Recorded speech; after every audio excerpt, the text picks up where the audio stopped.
está acontecendo. A justiça americana já movimenta para a incriminação do ministro do STF, Alexandre de Moraes. O processo foi aberto na Corte Federal de Tampa, no estado da Flórida, e a equipe do presidente Donald Trump e de seus aliados escolheu na ponta do dedo a corte e o juiz que deveriam analisar o caso. Por que será? Ou seja, as chances do ministro ser condenado por atos contra a primeira emenda americana são muito grandes. E a situação pode ficar ainda pior se o judiciário brasileiro confirmar a perseguição política contra o ex-presidente e condenar à prisão Jair Bolsonaro. Por quê? Porque Trump considera Bolsonaro um aliado do governo dele e dos Estados Unidos. E ele deixou muito claro que não vai admitir a perseguição de aliados dos americanos. A prova está aí para quem quiser conferir. A peça que está nas mãos do juiz de Tampa traz provas contundentes de que o ministro infringiu regras internacionais, segundo os advogados, das quais tanto os Estados Unidos como o Brasil fazem parte, são signatários.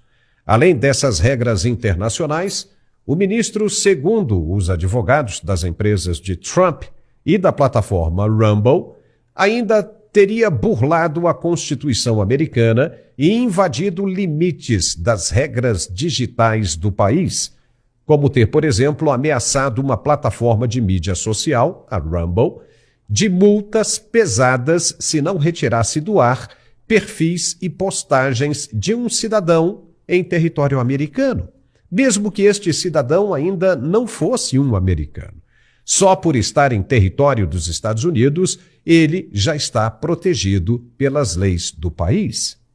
E segundo a denúncia, o ministro Alexandre de Moraes ignorou isso completamente e ignorou os trâmites internacionais e fez valer a sua vontade própria. Isso tem um custo alto e será cobrado agora com vasto material comprobatório. Em entrevista a um canal de notícias brasileiro, o advogado que fez a representação contra o ministro na Corte Americana explicou com detalhes por que Alexandre de Moraes está enrolado com a justiça do país. Martin de Luca, surpreendentemente, fala português muito bem e explicou com clareza o caso. Veja. O ministro do Supremo tem 3 caminhos para assistência judicial nos Estados Unidos e para fazer cumprir uma ordem judicial brasileira nos Estados Unidos. Tem um tratado de assistência legal mútua entre o Brasil e os Estados Unidos, feito desde o ano 2001, se não me engano, no qual a Autoridade Central Brasileira, o Ministério da Justiça, o STF encaminha o mandado para o Ministério da Justiça em Brasília, o Ministério da Justiça encaminha o mandado para o Departamento de Justiça em Washington, é recebido por uma unidade especializada que recebe MLATs, pedidos de assistência do mundo inteiro, encaminha, se cumpre com as leis dos Estados Unidos o pedido, é só encaminhado para o distrito correspondente, nesse caso Tampa, e aí pode ser servida e feita cumprir a ordem judicial. Esse é o principal caminho e o mais comum que é utilizado em todas as investigações criminais.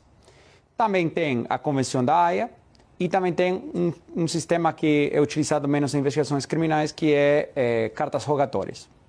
Então você tem 3 caminhos juridicamente válidos com consentimento do governo dos Estados Unidos para fazer isso. O que acabou acontecendo aqui foi que o gabinete do ministro, primeiro, se aproximou aos ex-advogados brasileiros da Rumble no Brasil e, pelo que foi informado a nós, demandou que esses advogados sejam recontratados pela Rumble para o propósito de receber o mandado sigiloso. Não vejo isso como algo válido. A Rumble não tem presença nenhuma no Brasil. Não tem funcionários, não tem operações, não tem negócios, não tem contas bancárias, não tem nenhum papel no Brasil. E após essa jogada não ter sido exitosa, o gabinete do ministro simplesmente encaminhou um e-mail ao endereço de e-mail legal@rumble.com, que se encontra na Flórida. Infelizmente, isso não é uma forma válida de fazer cumprir uma ordem judicial brasileira nos Estados Unidos. Isso que dispara esses assuntos de soberania digital que estamos falando.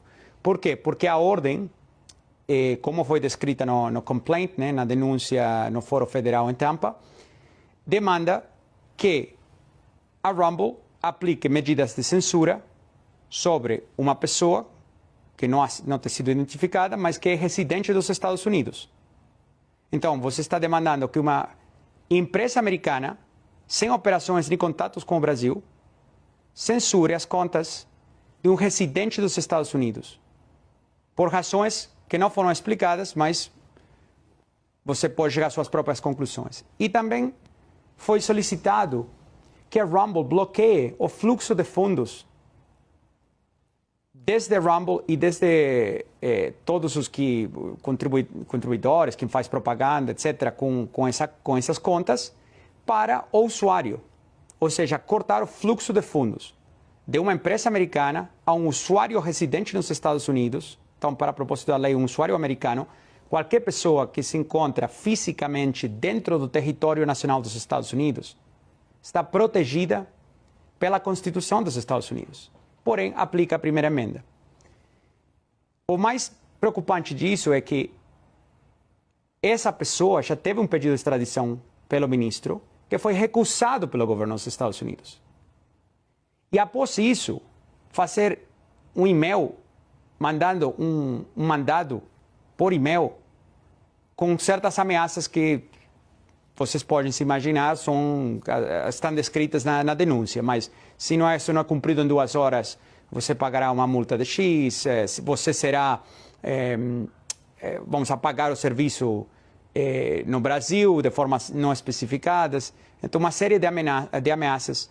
Se esses mandados tivessem sido feitos pelo MLAT, também é extremamente provável, quase certeza absoluta, que teriam sido recusados pelo governo dos Estados Unidos. Então, essa é a grande questão.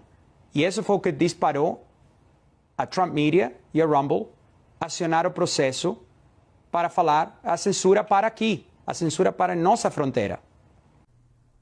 Uou! Isso realmente é muito impressionante. Será que nenhum assessor alertou o ministro desse problema, do que poderia acontecer? Ficou claro